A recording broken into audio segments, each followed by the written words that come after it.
After studying this module, you will be able to know about the significance of poisoning, the various factors affecting the intensity of a poison, and the doses and their types.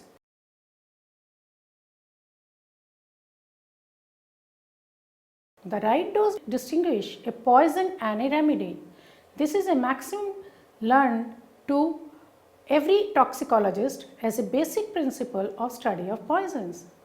According to Paracelsus, all things are poison and nothing is without poison.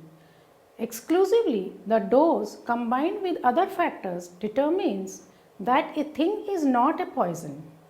One could describe a poison as an agent capable of introducing a harmful response in a biological system, utterly injuring function or producing death.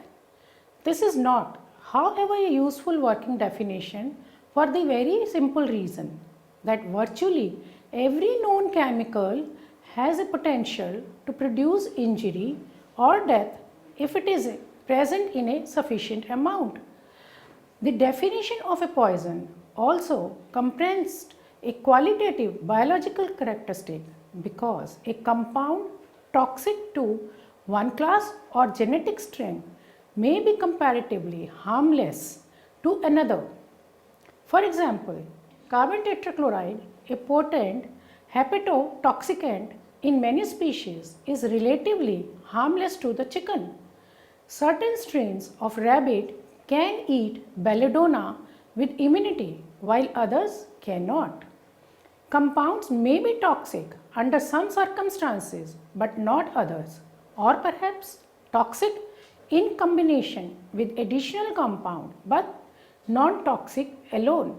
The methylene dioxyphenyl insecticide synergists such as piperonyl butoxide are of low toxicity to both insects and mammals when administered alone, but are, by virtue of their ability to inhibit xenobiotic metabolizing enzymes, capable of causing dramatic increases in the intoxicity of other compounds. Exposure of humans and other organisms to toxicants may result from various activities like premeditated ingestions, occupational exposure, environmental exposure, as well as accidental and intentional suicidal or homicidal poisoning. The toxicity of a particular compound may fluctuate with the portal of entry into the body, whether through the alimentary canal, the lungs, or the skin. The factors affecting the intensity of the poisoning. The first factor is the forms of poisons. While determining the factors of poisoning, the chemical nature, quantity and quality are the main to decide the toxicity and its effect on the subject.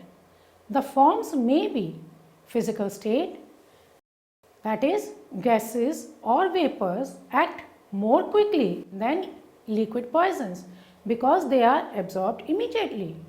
Fluid poisons act quicker than the solid ones. Their chemical combinations.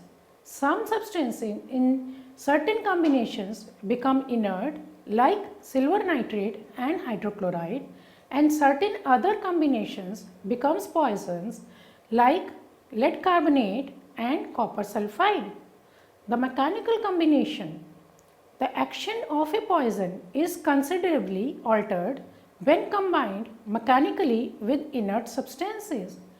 Method of administration. The degree and rapidity of absorption of a poison is dependent on the mode of exposure. The absorption is quicker through the inhalation route or by injection as compared with the oral route. A poison acts more rapidly when injected intravenous followed by intramuscular or subcutaneous and least rapidly when swallowed. Condition of the body. Besides the quantity and quality of poison affecting the body, there are certain parameters which are responsible for the mechanism of poison upon the body. It has been scientifically observed that the body sometimes acts differently with the xenobiotic substances. Children are more susceptible than adults to toxins. In old age, poisons have greater effect. Sleep and intoxication.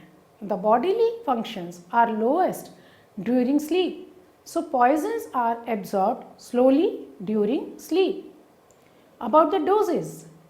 Almost 500 years ago, Paracelsus published a treatise based on his intuitive observations.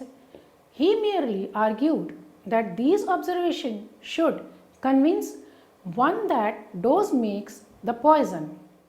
Poison is a measurable concept. Virtually any substance being detrimental at some doses, but at the same time being without detrimental consequences at some lower dose. Among these two limits, there is a range of imaginable effects from subtle long-term chronic toxicity to immediate lethality.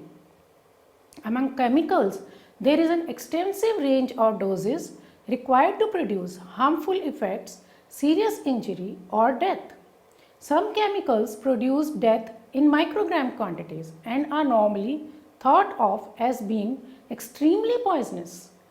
Other chemicals may be comparatively harmless after doses in excess of several grams. The nature of a toxic response might be different at low doses than at higher doses. As the dose is increased to a point where the deficiency no longer exists, no adverse response is detected, and the organism is in a state of hematosis. However, as the dose is increased to abnormally high levels, an adverse response, which is usually qualitatively different from that observed at deficient doses, appears and increase in magnitude with increasing dose, just as other toxic substances. The significance of dose is well explained by metals that are indispensable in the food but are lethal at higher doses. Consequently, iron, copper, magnesium, cobalt, manganese and zinc can be extended in the diet at too low a level, which is known as deficiency, at a suitable level, which is known as maintenance, or at too high at a level which is known as toxic. Dose can be categorized into subtypes according to their use, effect and purpose. Effective dose. The most commonly used index of effect, whether beneficial or toxic, is a median effect dose, which is also known as ED50. Broadly, the dose of a radiation or a chemical agent that would result in a given response is 50% of the population is known as effective dose. Therapeutic dose. A therapeutic dose is a dosage which is used for the medical purpose, that is for treatment of medical ailments. A drug may chemically be of the poisonous nature, but when administered in a proper dose and way, it acts as a medicine. Several known poisons and drugs are used for the therapeutic purposes in the field of medical science. Threshold dose. The threshold dose is defined as the lowest dose of the chemical that would be expected to elicit a response under conditions at which the assay was performed. The threshold dose is often empirically estimated as being a dose less than the lowest dose at which an effect was measured, but higher than the greatest dose at which no effect was detected. Given the knowledge of a dose response, there should be a dose or exposure level below which the injurious or the adverse effects of a constituent are not seen in a population. That dose is denoted as or is called as the threshold dose.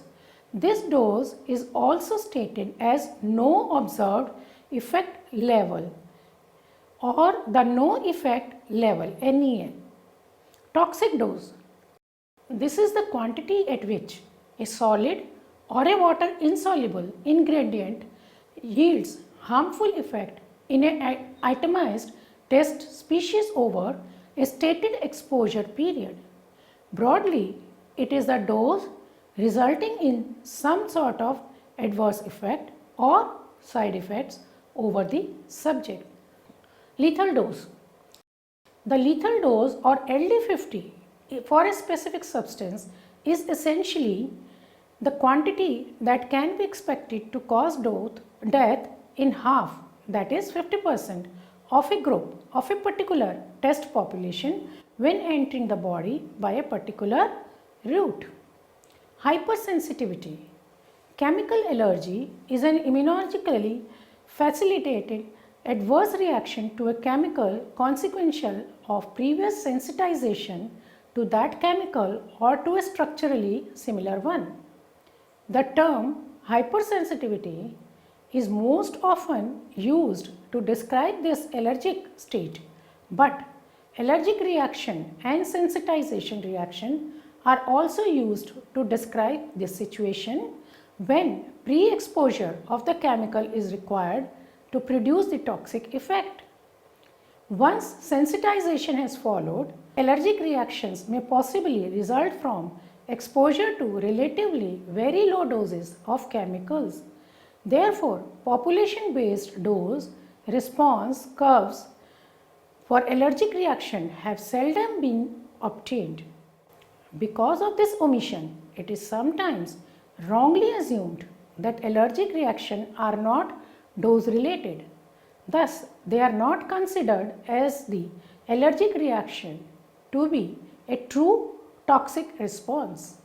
However, for a given allergic reactions are dose related. For example, it is recognized that the allergic response to the pollen in sensitized individuals is related to the concentration of pollen in the air.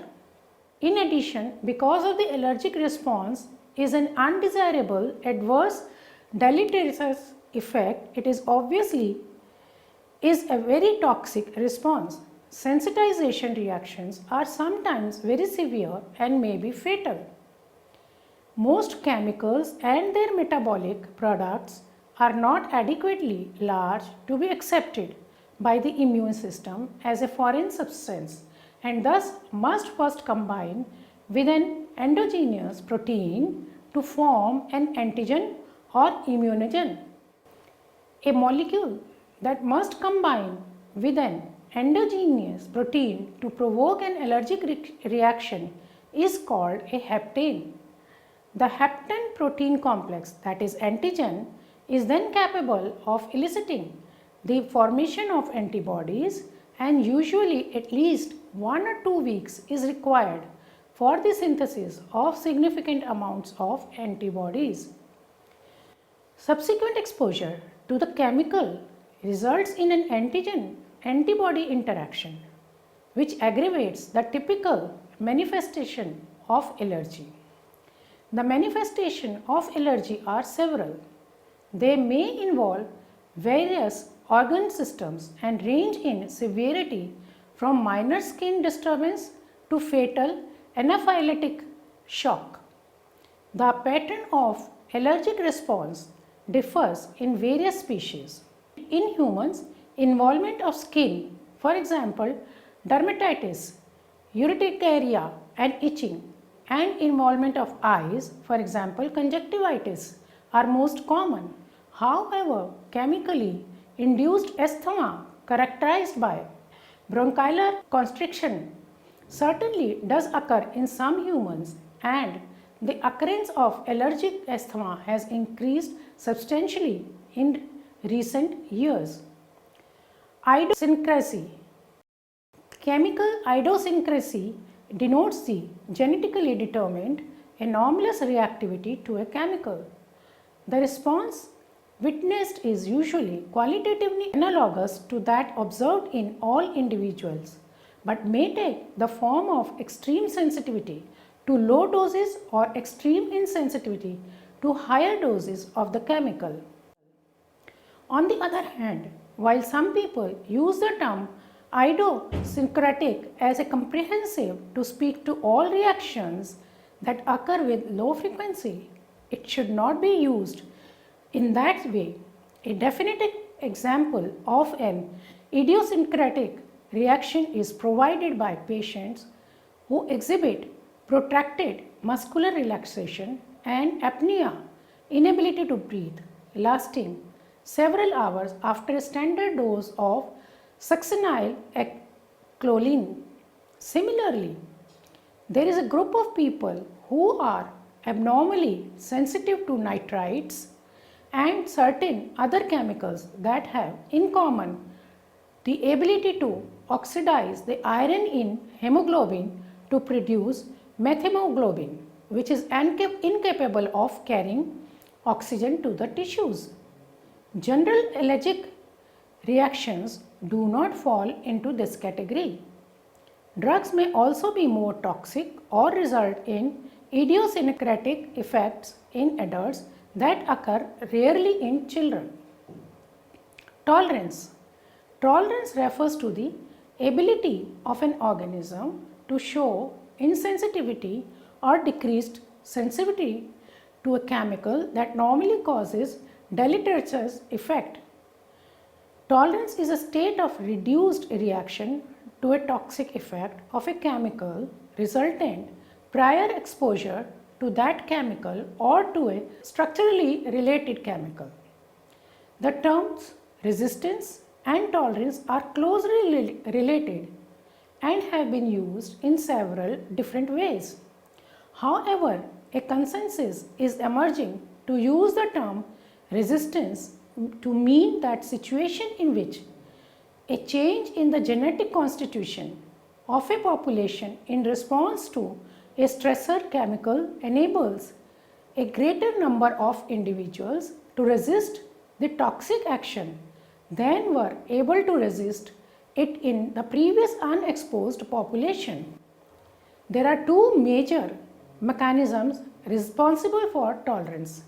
First is due to a deceased amount of the toxicant reaching the site where the toxic effect is produced, also known as dispositional tolerance, and the other is due to the reduced responsiveness of a tissue to the chemical. Persons often develop a tolerance to drugs with repeated administration compared to their first use. This is relevant in understanding the effects of many opiates, which are potentially toxic concentrations in a single dose, may be easily tolerated with repeated use. When repeated doses of drug are given, the tolerance of the drug may arise if they affect its own disposition or response. Enzyme activities can be enhanced, which leads to an increased capacity for metabolism. Tolerance consistently extends the upper limit of the therapeutic range of the drug, and there is a more marked overlap between concentrations associated with different clinical responses. This is commonly seen in resistance of insects to insecticides, in which selection with one insecticide brings about a broad spectrum of resistance to insecticides of the same or different chemical classes. Such cross resistance is usually caused by the inheritance of a high level of non-specific xenobiotic metabolizing enzymes. Individual susceptibility. This term refers to the dissimilarities in kinds of responses to harmful substances between individuals. Individual susceptibility is a multiplicity in responsiveness among individuals to occupational and environmental exposures. It makes it challenging to determine tangible risks, principally at the low levels to which maximum people are vulnerable. The individual susceptibility is essentially determined by genetic factors which are very complex in nature. For example, the noxiousness of a number environmental and workplace chemicals is determined by a complex balance of its toxicity and metabolic biotransformation. These processes are mostly influenced by individual genetic factors which are decisive in individual susceptibility. So, effects of exposures to a certain chemical are related to its toxic effects, intensity of exposure and individual susceptibility. Individual variation in susceptibility to chemical toxicity may be due to difference in toxicokinetic patterns or effect modification. Each person is unique because of the difference in genetic characteristics. Exposure in one individual may have no effect while another person may develop illness and a third may develop in toxicity symptoms. Let's study about the synergism and potentiation. The expressions synergism and potentiation have been used and well defined in many ways, but in any case they consist of toxicity that is more when two compounds are given at the same time or consecutively than would be anticipated from a consideration of the toxicities of the compounds given alone. Some toxicologists have used the term synergism for cases that fit this definition, but only when one compound is toxic alone, whereas the other has slight or no intrinsic toxicity. For example, the non-hazardous synergistic piperonyl butoxide is often included in pesticide formulation because of its ability to significantly increase the toxicity of the active pesticide ingredient by inhibiting its detoxification in the target species.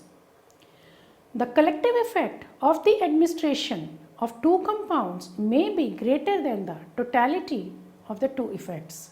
This is what is called as synergism. In the case of synergism, in which one of the compounds is comparatively non-toxic when given alone, the toxicity of the compound can be measured when administered alone or after a reasonably large dose of the non-toxic compound. For example, both carbon tetrachloride and ethanol are hepatotoxic compounds, but collectively they produce much more liver injury than the mathematical sum of their individual effects on a liver that at a given dose would suggest. The term potentiation is then reserved for those cases where both compounds have substantial intrinsic toxicity, such as in the case of malathion.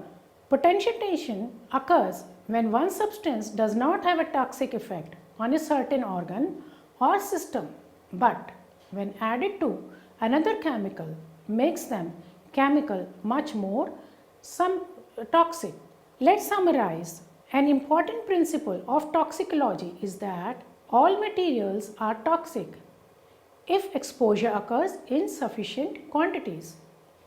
This fundamental toxicology principle implies that substances with a low hazard generally pose a lower risk. If, however, in an adequate exposure of these low hazard substances, then even these substances can be detrimental or even fatal. And of course, the contradictory can also occur. High hazard but relative low exposure also results in a low risk. Poison is a quantitative concept, more or less every substance being injurious at some doses, but at the same time being without harmful effect at some lesser dose. Between these two limits, there is a range of imaginable effects, from elusive long-term chronic toxicity to immediate lethality. As a general rule, small doses usually produce no toxic effect, whereas large doses produce toxic effects on the body. Drugs and poisons were presented together, precising the concept that the dose differentiates a poison from a remedy. The biological response to an agent is a function of the condition of exposure, including dose, duration, and route. The definition of a poison or toxicant can also consist of a qualitative biological characteristic because a compound toxic to one species or genetic strain may be comparatively harmless to another.